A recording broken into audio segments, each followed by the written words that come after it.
Le presento la nueva Sony FX2, la hermana menor de la FX3, aunque hay algunas características que la FX3 le va a envidiar. Y si me conocen en este canal saben que mi cámara favorita y la que más uso para video ha sido la FX3, y aunque el lanzamiento de esta FX2 puede parecer extraño a primera vista, después de varias semanas analizándolo entendí perfectamente de qué se trata, y créanme, no deben confundirla con la FX3 a pesar de compartir similitudes en el cuerpo. Les digo esto de entrada porque ya sé cómo funciona el mercado. Primero vendrán las quejas porque no es la supuesta FX3 Mark II y luego muchos terminarán queriéndola. Asimismo le pasó a la FX3 al salir después de su anuncio, porque ya existía la Alpha 7S3 y en su momento muchos no entendían bien el propósito de su existencia. Pero para eso estoy yo aquí, para guiarlos a entenderla mejor y ver si realmente les interesa, porque personalmente yo sí quiero una y les explicaré la razón. Soy Esrod Almenara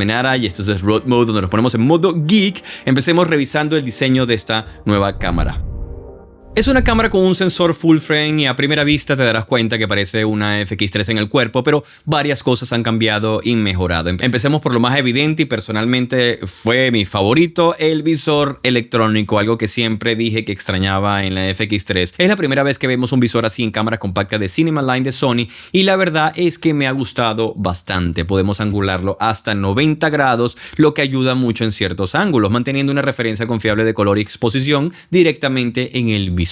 Eso sí, a algunos les podría molestar que el visor no sea extraíble, y si montas un monitor o cage de terceros para más accesorios podrías encontrar ciertas limitaciones. Personalmente a mí me gustó este visor, pero porque pienso usar la cámara así al desnudo. Ya veremos en el futuro cómo me va con ese visor, pero sí les adelanto que se siente bastante robusto. Otro detalle que me gustó es que el cuerpo sigue siendo muy compacto y ligero, con un peso de 679 gramos, más ligera que la FX3. Algo sí me genera cierta duda y es esa bisagra de la pantalla abatible que parece ser la misma de la FX3. Admito que no puedo dar una conclusión aquí porque el problema de esa bisagra que se afloja en la FX3 original está en la parte interna, pero sabiendo que existe la nueva FX3A donde corrigieron esto, quiero pensar que en esta FX2 también hicieron ese cambio, aunque no está confirmado, no pude confirmarlo y les debo esa parte. Si llego a saber algo con el uso, se los compartiré en los comentarios o en la descripción. Eso sí, la pantalla en todo lo demás, tamaño, resolución, comportamiento táctil, es la misma de la FX3, así que allí podemos estar tranquilos. Tenemos las mismas roscas de 1/4 para montar accesorios, aunque debido a la presencia del visor eliminaron una en la parte superior, pero le agregaron una adicional en la parte inferior y esto me parece un buen acierto. Todas las cámaras de video deberían tener doble rosca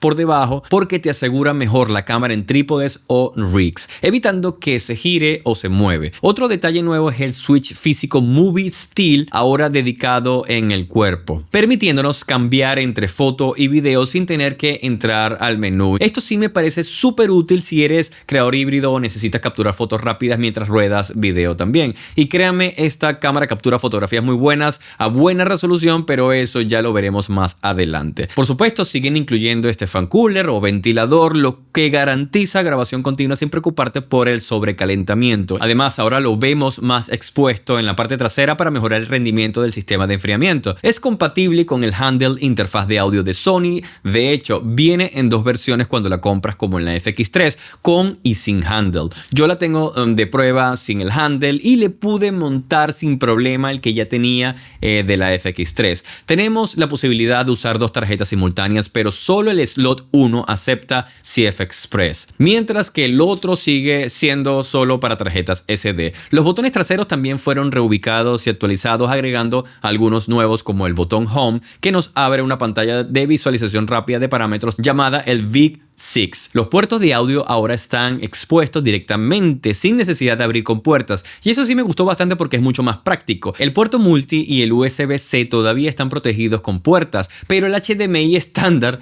ahora tiene una compuerta extraña que, a ver, sinceramente no entendí. Para mí es lo peor del diseño de la cámara. Es un detalle menor, pero qué incómoda esa compuerta. Lo siento, pero no le veo sentido. En general, quedé encantado con el cuerpo de la FX2, especialmente con la adición del visor, que para mí es mucho más útil porque suelo usar mucho los visores como referencia, especialmente si no quiero depender de un monitor externo. Pero ahora sí, vamos con lo que realmente nos importa. ¿Cómo se ve la imagen de esta cámara, que es donde más brilla?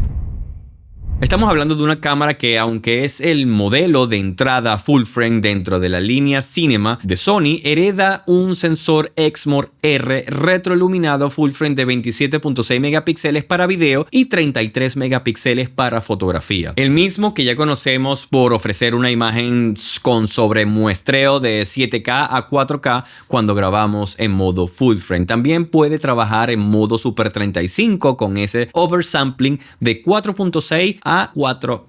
Todo en 10 bits a 422 All Intra, lo que nos da mucha flexibilidad si queremos planos más cerrados. Y ese corte que podemos hacer nos da mucha más flexibilidad si queremos un plano más cerrado o aprovechamos lentes APS-C. Esto es algo que no podemos hacer en la FX3, por ejemplo. Este sensor permite grabar hasta DCI 4K o 4K 60 cuadros por segundo en modo crop, pero solo 120 cuadros por segundo en 1080. Lo malo es que esos 120 cuadros por segundo es solo a 8 bits a 120. Esa parte fue un poco decepcionante, pero afortunadamente sí tenemos los 60 cuadros por segundo a 10 bits 422, solo que en modo cortado. Tenemos los conocidos modo lock, que es el Slog 3, el Cineton y todos esos modos que ya conocemos de otras cámaras. Además, la cámara te permite grabar en Cine EI, Cine EI Quick y ISO flexible, más las opciones de cargar LUTs personalizado y aplicarlas en tiempo real o dejarlas para postproducción. El rango dinámico en esta cámara es de más de 15 stops según Sony,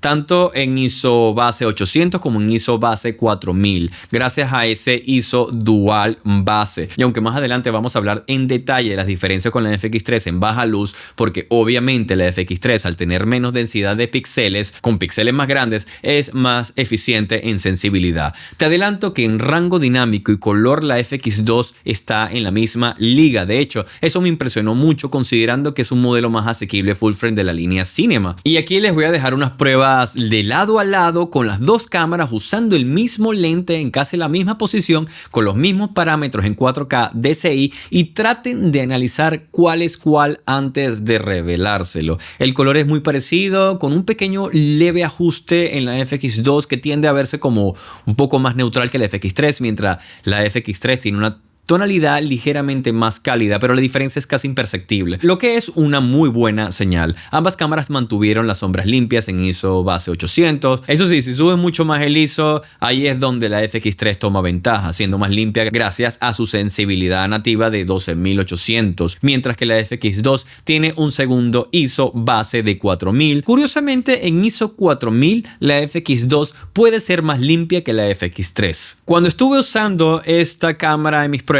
me sentí como si estuviese usando la FX3, pero donde sí encontré una gran diferencia muy abismal es en el 4K 60 cuadros por segundo, donde la FX2 hace un recorte o Super 35 o APS-C, algo que en la FX3 no sucede. Aquí es donde, en mi opinión, tendrás que tomar la decisión clave, pero tampoco te preocupes demasiado porque la mayoría del trabajo sigue estando entre 24 y 30 cuadros por segundo, donde no hay recorte del sensor.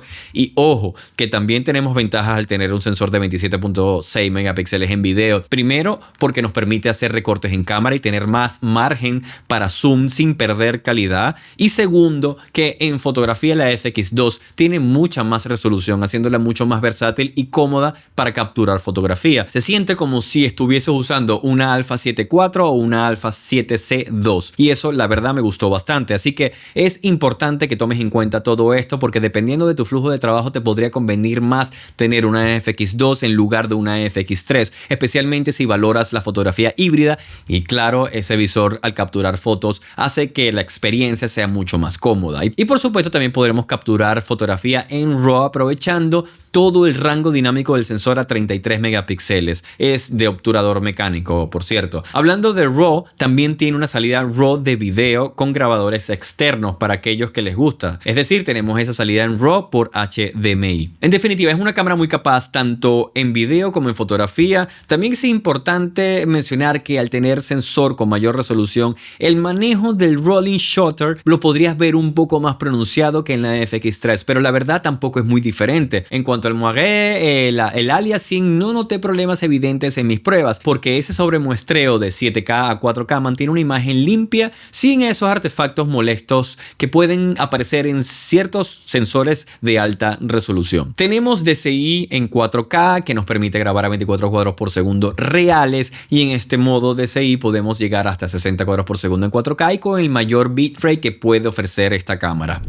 Otra ventaja de tener mayor densidad de píxeles es que ahora la cámara tiene una ventaja adicional en cuanto a la estabilización por la posibilidad de hacer cortes sin comprometer la calidad de la imagen. Ya tenemos la estabilización estándar y una activa, que esta última corta un poco el sensor, pero adicionalmente tenemos la activa dinámica que corta mucho más el sensor pero estabilizando aún más la imagen. En autoenfoque de la cámara sigue siendo súper veloz, pero como siempre similar a la FX3 con todo ese montón de sujetos de enfoque disponibles y además de ojo humano, que sabemos ya lo preciso que es en conjunto con las ópticas Sony. Ya esto es disco rayado en Sony, así que pasaremos a lo que no es tan obvio. En baja luz, aunque no se desempeña como una Sony Alpha 7S III o una FX3, esta FX2 lo hace excelente para mantener el ruido muy bajito y aún más con el ISO base dual que tiene esos 4000 de ISO. Nunca tuve problemas de sobrecalentamiento en mis pruebas, y eso que vivo en Ciudad de Panamá estamos bien con este sistema de enfriamiento a 60 cuadros y se recalienta un poco más, pero nunca se detuvo en mis grabaciones a este frame rate. Mientras editaba este video me di cuenta que podría ser una prueba de quién consumía más batería. En este caso obviamente la FX2 va a consumir más batería que la FX3. Aquí tenemos un 39% en la batería en la FX2 y en la FX3 tenemos 53%. Así que recuerda que esta FX2 va a tener un procesamiento mucho más pesado y va a consumir más batería. Hay una opción nueva de filtro ND, pero no se confundan, no es un ND interno, sino una opción para que en la metadata se guarden estos valores informativos de ND externo usado para que en post sepas que se usó. Tenemos la compensación de focus breathing y de distorsión para ópticas compatibles de Sony. Hay muchas herramientas que realmente no quiero repetir que ya tenemos en la FX3 o FX30, pero quiero recordarles que podemos usarla en Creators App o en el monitor en control. La podemos usar de webcam usando USB-C. Esta es una cámara que personalmente quiero añadir a mi equipo. Está perfecta para mí en dos trabajos en específico. El primero es que quiero usarla como cámara B junto a la FX3. Y segundo, tener una cámara de cine realmente compacta que pueda usar al desnudo en gimbal, a mano, en viajes, en scouting o en muchas sesiones donde solo requiere un equipo sencillo que me haga la vida más fácil y pueda ver desde el visor sin necesidad de tener un monitor externo todo el tiempo, y además que capture excelente fotografía a pesar de que parece estar más centrada en video, pero es tan capaz en fotografía que incluso podría usarla solo para eso si yo quisiera. Es decir, podría convertirse en mi cámara híbrida favorita, pero la razón más grande es que viene con un precio mucho más asequible para lo que representa, convirtiéndose en la primera cámara cine full frame de entrada de Sony para muchos usuarios. Yo seguiré probándola porque de verdad el formato de esta cámara está muy interesante y provoca mucho capturar contenido. Es una cámara que al principio muchos usuarios no entenderán o incluso se quejarán, pero una vez que la empiezas a usar y le agarras el ritmo te das cuenta que sí le agrega mucho valor a la línea Cinema de Sony. Incluso podría llegar a tener más preferencia por esta que con la FX30 para quienes buscan full frame. Yo quedé bastante contento con este lanzamiento, pero al mismo tiempo me dejó con muchas ganas de ver qué podría ser una FX3 Mark II o como la quieran llamar, porque siento que esta cámara es como una prueba para preparar el mercado para una futura FX que muchos estamos esperando. Obviamente esa costará mucho más, así que tranquilos que con esta se pueden lograr muy buenos resultados en todos sus departamentos. Eso sí, no digan que no les advertí sobre la compuerta del HDMI. Es que la odié. Más allá de ese detalle mínimo, es una gran cámara que sin duda vale la pena considerar. Muchas gracias por llegar hasta aquí. No olviden suscribirse al canal, comentar y seguirme en Instagram o TikTok como @esrodalmenara. Allí verán más pruebas de esta cámara, así que pendientes. Recuerden que les dejo el link de todo lo usado en este video en la descripción. Me despido con este comentario random, como es tradición en el canal, para que comenten y los que no llegaron hasta aquí no entiendan qué demonios sucede en los comentarios. La Nutria se compró una Ducati. Nos vemos, geeks. Que por cierto, no les comenté, pero este grip también salió o fue anunciado el día de hoy y tiene un control extraíble que estoy usando ahora mismo con la FX3 para parar este video. Se me ocurrió comentárselos porque vamos a hacer un video dedicado a él porque está súper interesante. Vamos a parar la grabación.